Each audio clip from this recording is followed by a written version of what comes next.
I'm Nari McDiarmid for Mining Journal and miningnews.net, and I'd like to welcome back Dr. Jason Berton, Managing Director with PolarX.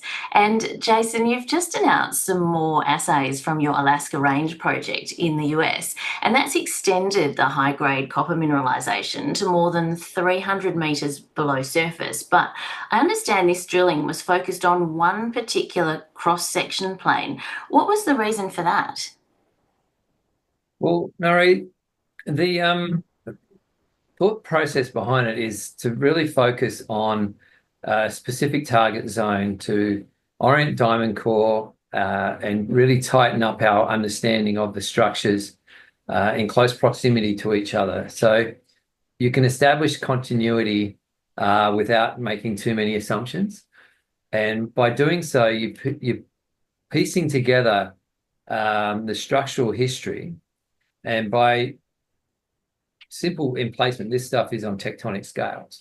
And as a result, you'll be able to track this further afield on a regional sense, but also on the deposit scale, it really helps us go extending deeper or also along strike and so forth. So once you really understand that structural history, it's going to be repeated both on the local mine scale and right throughout the project belt, bearing in mind our Alaska Range project is 35-kilometre strike length.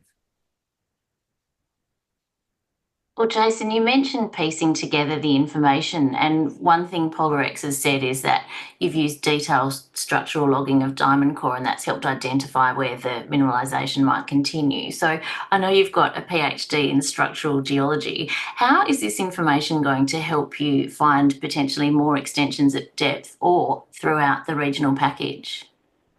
Okay, so we've constructed a detailed structural interpretation of our cross-section that we drilled.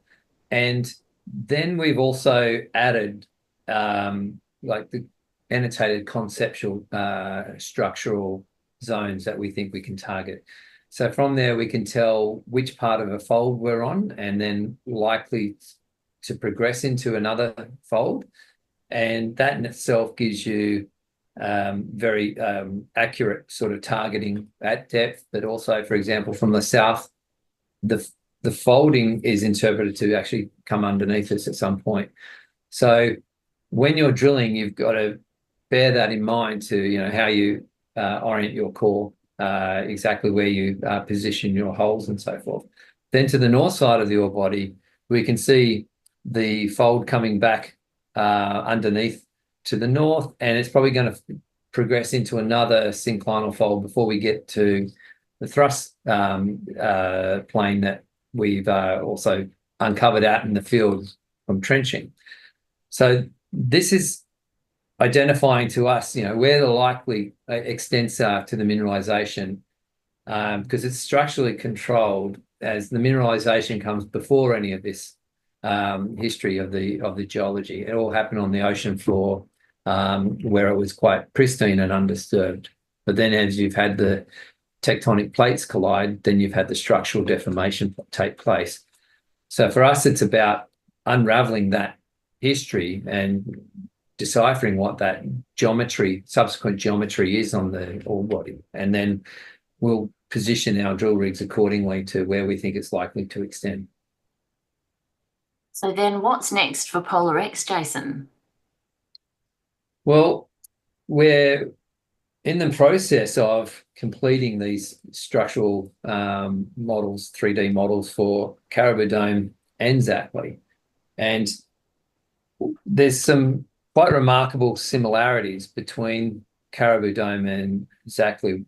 At both deposits, we've identified this shallow dipping north thrust plane and the mineralisation sitting in the footwall beneath it. We've also identified that there's VMS also at Zackly. While Zackly has skarn component, there's also some pristine VMS core there. So for us, that's a key signature structurally to understand where to target between those two deposits over that 35-kilometre strike length. Bearing in mind, like all of these structures get they evolve over very large tectonic distances. So this is a regional scale targeting exercise that's been generated from what we've learned from mapping the structures in detail on the local project scales. So for us, it's about knitting that together and looking in between for, those north dipping thrust planes and focusing on the rocks beneath that in what we call the footwall. So that's the targeting rationale behind this. And so for us, it's generating a lot of exciting opportunities to grow Caribou Dome and Zackly and make discoveries in between as well. Well, Jason, thank you for the update, and I look forward to hearing how the targeting unfolds. Thank you, Nari.